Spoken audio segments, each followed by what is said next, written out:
So I'm here to talk to you today about Quidditch, and for the last 2.5 years of my life, I've spent a great deal of my time, my energy working on Quidditch, and in different forms and different variations. And over the time, different people have told me on different occasions, this includes my family members and my friends, that I was, in different wordings, that I was wasting my time, that I was better off focusing my energy and my attention on different things. Like I mentioned, I am a filmmaker, so it is a job that requires a lot of attention, and they kindly advised me to spend more attention there and less on Quidditch.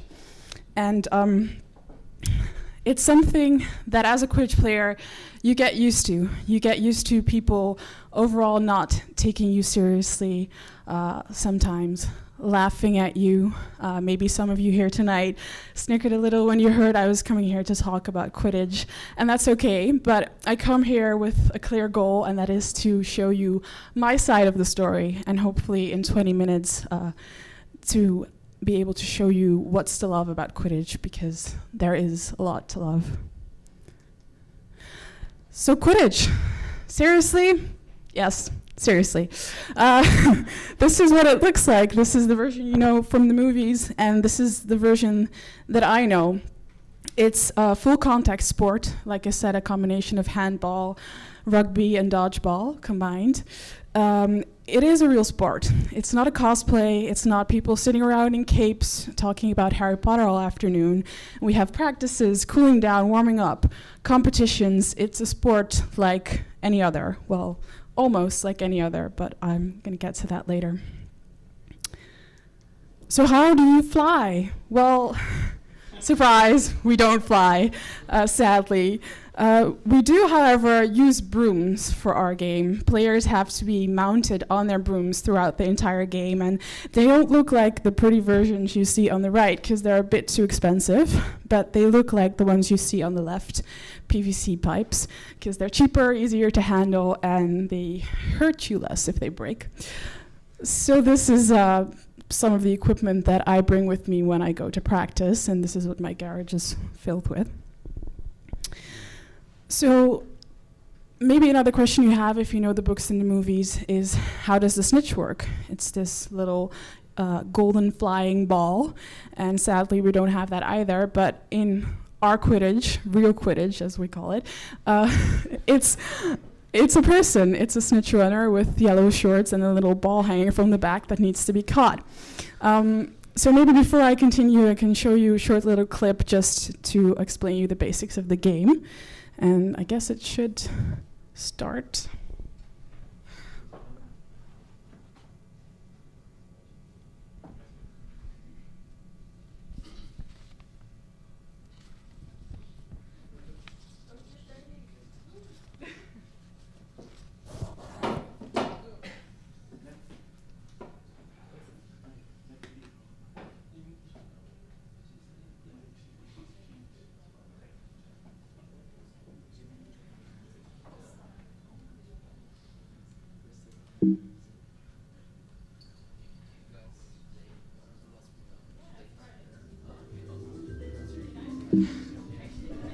That's a different video.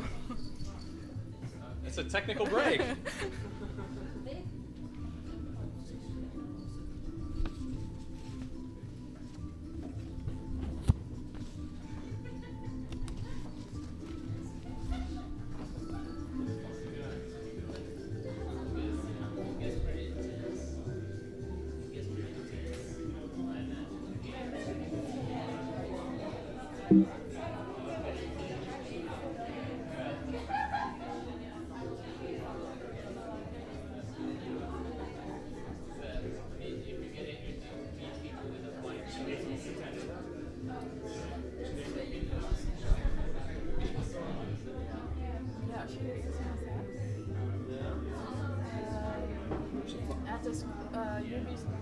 UBC Quidditch promo.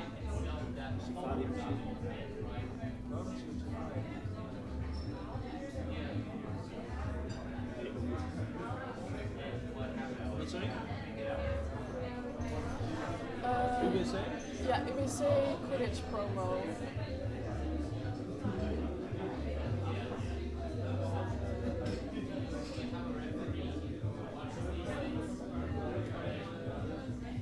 Ja. Quidditch Alright. Ja? Klein stukje naar het begin. Ja? Quidditch is easy enough to understand. There are 4 positions: the chasers, the beaters, the keeper, and the seeker. The chasers handle the quaffle and try to get it through one of the opposing team's 3 hoops.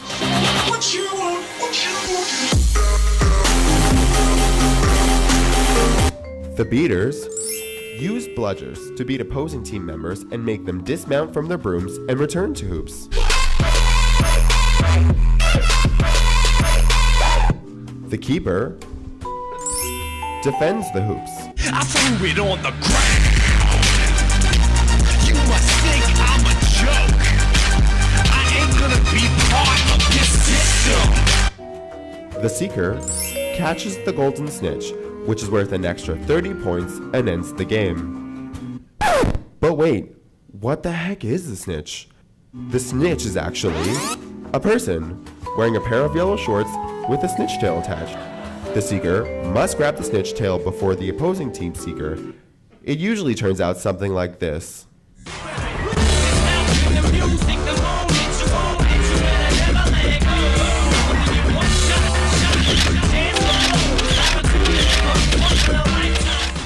Each team has 7 players. 3 chasers, 2 beaters, a keeper, and a seeker all at once.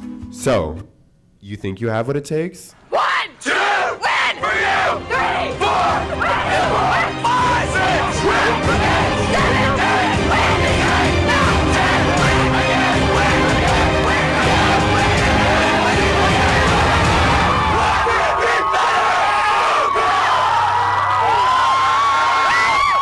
Win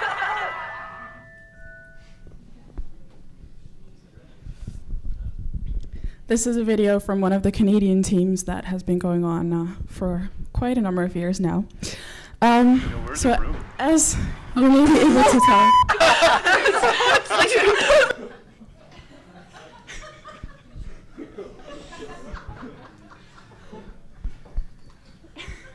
Everything is okay.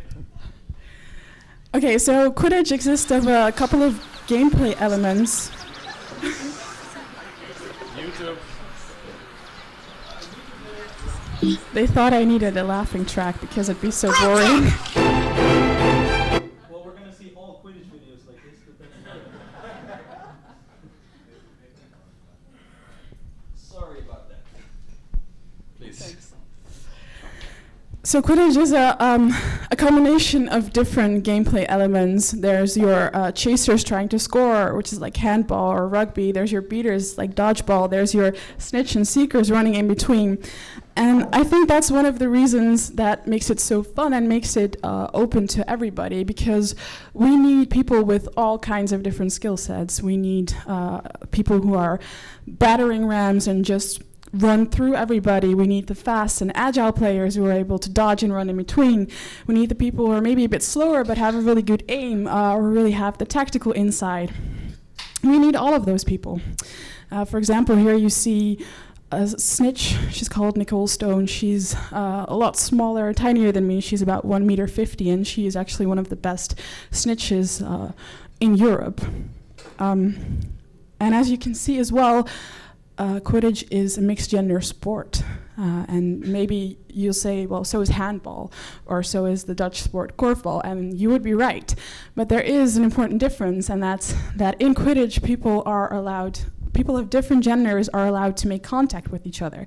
So they're allowed to tackle each other. I'm allowed to tackle a man, and a man is allowed to tackle me. And I have a nice picture here. That's your classic Quidditch face, quite attractive. So you might say that that seems unfair, but the way we see it, it's not, because there is a rule that says you can never use excessive force on another player. So if I'm tackling someone that's half my size and a lot skinnier, I have to show restraint, and that is completely regardless of my gender or their gender. And speaking of gender, Quidditch takes this one step further, and we don't just stick to the binaries. We don't just have male players and female players. Those are just two categories. But gender to us is a spectrum. So in between those two categories is an entire array of possible genders. And I think that's very important because Quidditch is played by a lot of young people. It's played by people in high school or people who are just starting out college. And that's the kind of time when you really start to think about and develop your identity. And gender is one of those things that's really important in that aspect as well. So when you come to Quidditch, you come to a community where people are aware of gender politics and they're open to accepting players of all identities. For example, if we have players that are transgender, they come to us and they don't have to fight and they don't have to fight for their right to be accepted as a female when their passport says male. And I think that's one of the things that makes Quidditch very special, and it offers a really great and safe and accepting environment for everybody, all kinds of players from all genders and all kinds of skill sets. So let me tell you a bit about the beginning of Quidditch in the Netherlands. I first started playing it when I went on an exchange in the UK, and I'd found out about Quidditch earlier through internet. It's just one of those things that you kind of stumble upon. And I went to the UK and found out they had a team there. And like most people, I didn't quite know what to expect. But that first experience, that first training for me was, for lack of a better word, a magical one, because I immediately felt connected to the people that I met there. I felt they were very welcoming and accepting. And a thing that you have to know about me is that I never really stuck it out with any sport for a very long time. I'm not really, or at least I wasn't then very fit or active person, but with these people at practice, I felt like it wasn't a problem that I was bad, that I sucked. It wasn't a problem that I could only catch 1 in 10 balls or that I couldn't even run a lap without hyperventilating. That was all okay, and because it was okay, it made me, for the first time in my life, really want to change that and to become this fit person, this athletically competent person that I never knew I wanted to be or I could be, and I wanted to change that for my team and for Quidditch, to be a better Quidditch player. I'm going too fast, but I'll get to that later. So I came back to the Netherlands, and I was living with my dad, writing my thesis all the time in the world to procrastinate, but there was no Quidditch in the Netherlands. Like I said, I don't really have any knowledge about sports. I'm not really fit. I don't know how I'm going to introduce this sport that I only played for 3 months to everybody here in the Netherlands. So I kind of forgot about it until I got in touch with this guy, the one with the glasses, over the internet. This hyper bouncy Canadian guy that had come to Brussels for his year off, and he was hell-bound on bringing Quidditch with him. So he invited me down to a tournament that he'd put together in only a matter of weeks. So one of my first experiences with the Quidditch community really was driving down to Brussels to this guy that I'd only ever talked to online. And he invited me to, after the tournament, come stay at his house. And I said, well, no, thank you. I'll stay at a hostel. To which he said, well, come on, this is Quidditch. And when I got down there, I found out what he meant, because again, I was immediately accepted by all these people, half of which didn't even speak my language, because they only spoke French, but we were immediately the best of friends. So I did end up going to his house that night, along with about 15 other people, to find out that it was a student room of about only 12 square meters. So needless to say, we didn't sleep all that much that night, but it was a very fun night.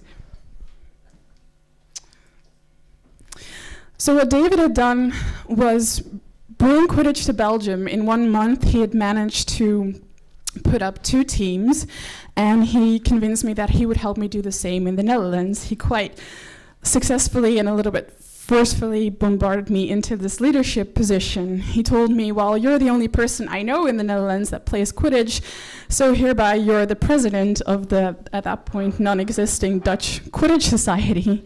And he said, well, we have to have an international representative, so you're going to be the representative of the, again, at this point, not even existent Dutch Quidditch community.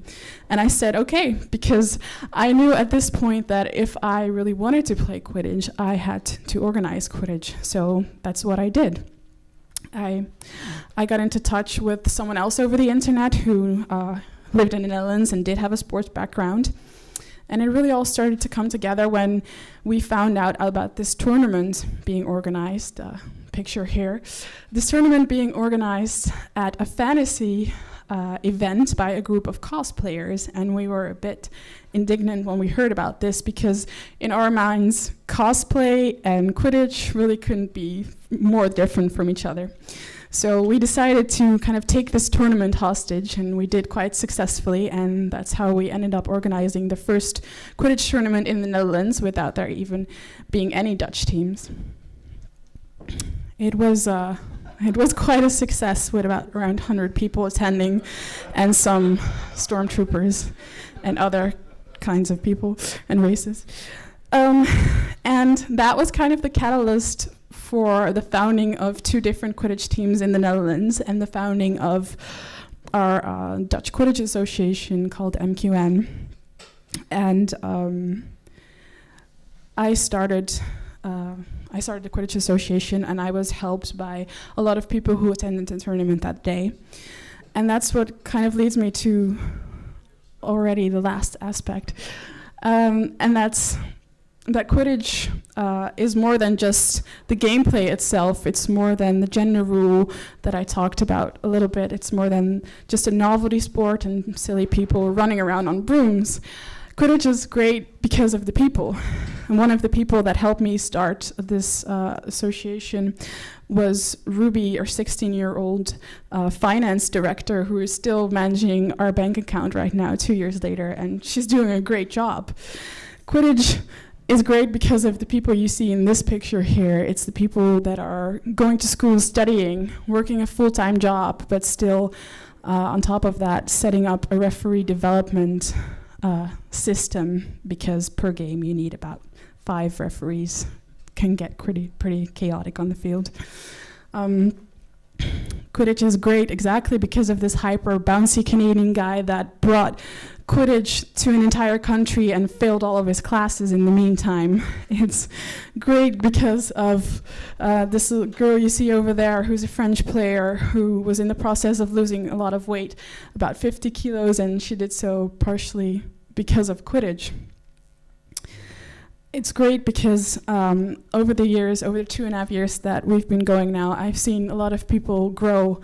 I've seen them take on leaderships when they didn't necessarily want to take on these roles, but they knew that they wanted to play Quidditch. They wanted to see it grow and thrive, and they would just learn and find out the way things worked along the way, and overall did so quite successfully. So I feel like I must have forgotten loads of things, but you all can ask me questions. I started off this talk by saying that in different times, different locations, different people have told me that I was wasting my time, that I was spending on Quidditch, and I think that they were wrong, because I've seen so many people grow. I've seen friendships blossom. I've seen relationships between players, and Quidditch is really the only sports community that I know of where you can tackle someone to the ground on the pitch and then 5 minutes later hug them to the ground off pitch. So that's my conclusion. I think I rightfully spent my time on Quidditch, and I'm going to keep doing it. And I think we're at a point where Quidditch is going strong for 2 years now in the Netherlands, and it's going to keep growing stronger with or without my help. And to conclude with regards to my career, I think that will work itself out, because I have a documentary about Quidditch coming out this fall. So if you're interested in hearing any more stories or seeing some more footage about Quidditch, come check it out. All right.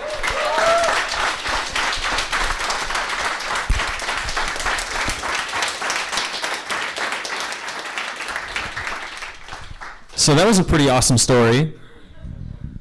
Now, you guys, yes, let's give it up one more time for Jerona.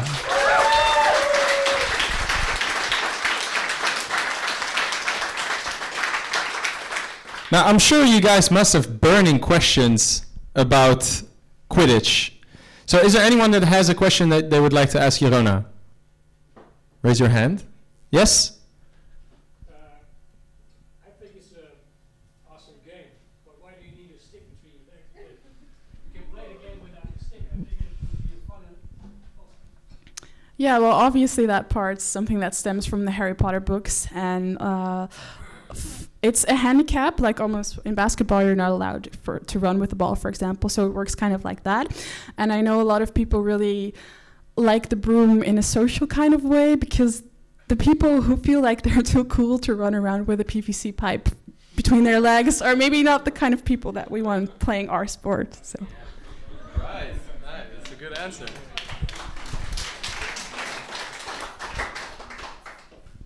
Well, you obviously did an amazing job. Just keeps me wondering, like, why did you call it Quidditch?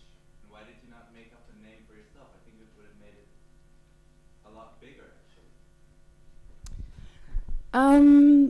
Yes and no, I think, because at this point, one of the things that still attracts most people to the sport is Harry Potter.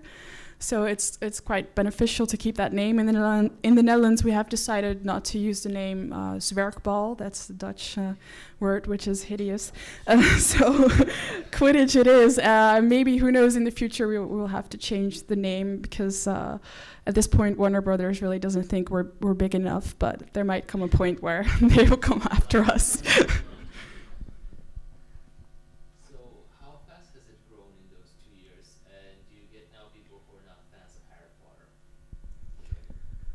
Yes, well, specifically in the Netherlands, you mean, or generally? Yeah, we started from basically no one playing Quidditch, and we have 4 solid teams now and 2 starting up, one of which is in Rotterdam, so come join me.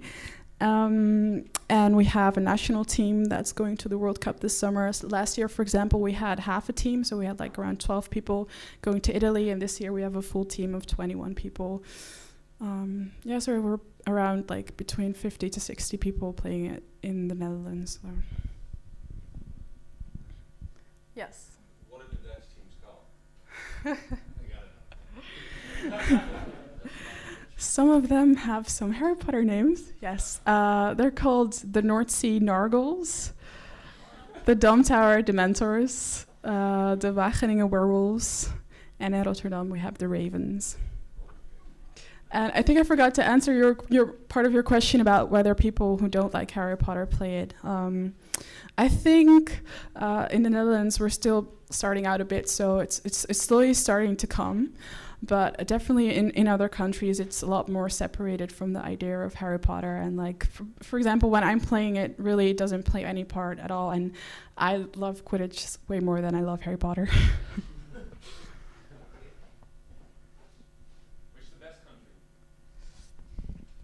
Sadly, that would be the United States, because that's where they started 10 years ago.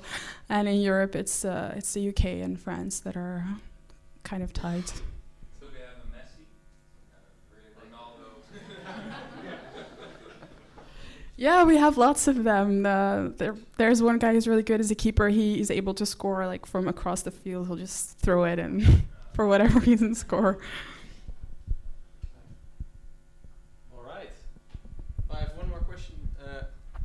Which is, where can I subscribe? We have a Facebook page. It's called Muggle Quidditch Nederland, and you can find out about all the teams there. And most of them are open to having people join at any time. So come along. All right. Thank you very much. Let's give it one more hand.